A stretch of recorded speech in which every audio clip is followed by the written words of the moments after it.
With Halloween coming up on Thursday, children all across the country are excited about eating all that candy, right? That's right. But some families, Halloween is scary for them, and it's for multiple reasons or reasons that you wouldn't think of. Some candy can be life-threatening for kids that have serious allergies. All right, so we have Lisa Rosenberg with us. She is the founder of Safe and Included and also co-founder of the Food Allergy Behavioral Health Association. So, Lisa, first of all, thank you for being here. Thank you for having me. Tell us a little bit about how these families are affected by this. Sure. So, you know, with Halloween, we want to be included just like every other family. All the kids want to go trick-or-treating. And so when we go trick-or-treating, it can be life-threatening, as you said, Cassie, and really it makes us feel different. So there are things that we have learned and we have done throughout the community to help us feel more included and still keep us safe and have fun doing it. Exactly. And what are some of those allergies? I know peanuts, I imagine, has to be huge. But what are some of the main allergies that you can find in foods that kids would be allergic to? Well, or in candy, I guess. I was going to say, so in candy, peanuts, tree nuts, such as, almonds are a big one in most candies, cross-contact in manufacturing. So peanuts and tree nuts are usually for the candy pieces the most frequently seen. With candy, our challenge with trick-or-treating is something like Hershey's might be safe for our children. Dairy is also a big one in candies that are, a problem with chocolates, milk chocolate. But let's say somebody could do a regular Hershey's bar, regular size Hershey's bar, because when they read the label, there's no cross-contact warning for peanuts or almonds, tree nuts. Hershey's is really great with labeling for cross-contact of any allergens for the top 8. So our kids go, oh, I can eat a Hershey's. I'm going to take Hershey's bars from the Halloween basket. So here I have the fun size Hershey bars, but when we flip the label over, this one is made in a factory that processes almonds.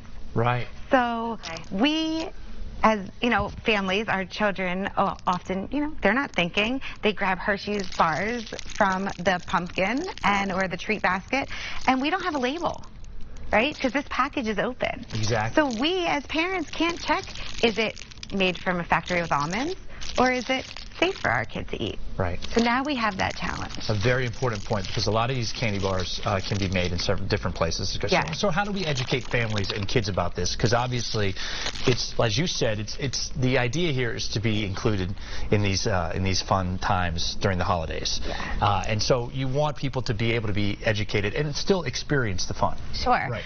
So one of the things that I always, when I'm doing education, is to inform families that have food allergies.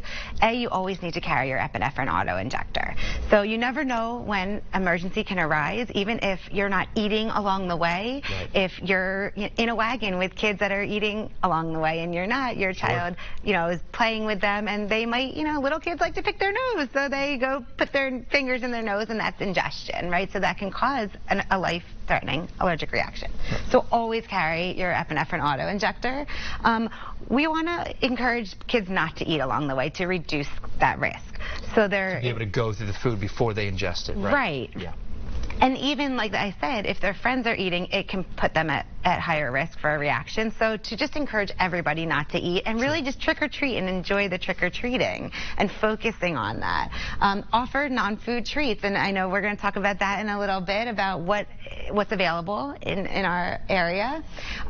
Checking all labels. So a lot of fun-sized bars, when we get them, they don't have labels, right? So it can be very challenging. Especially the ones that are given out individually. Right, which all of them, mostly all of them are. And again, there are ways that we can, things that we can do. We will talk about that in a little. And then focusing on the fun. And clearly you have a theme this morning. If people can't realize, she's got a teal shirt on, she's got teal nails, all of her props are teal. So tell us a little bit about that. Sure. So there is an international movement, actually, at this point. It's called the Teal Pumpkin Project, and it was started by Becky Basilone in 2012 in Tennessee.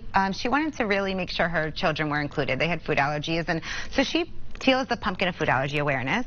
She put a teal pumpkin on her porch to signify that she would have non-food treats along with food treats to include everybody, so that kids had options. If they were able to and wanted to, they could have a treat, but there's so many fun things that they could still do and trick or treat and be safe and included in the process and the fun of Halloween. Right. Yeah, so tell us about some of those ideas in your blue basket here. You have a ton of things that are treat related. Sure. So non-food treats, there's pencils, little eraser toppers, there's plastic spiders, tattoos, bubbles, little flashlights.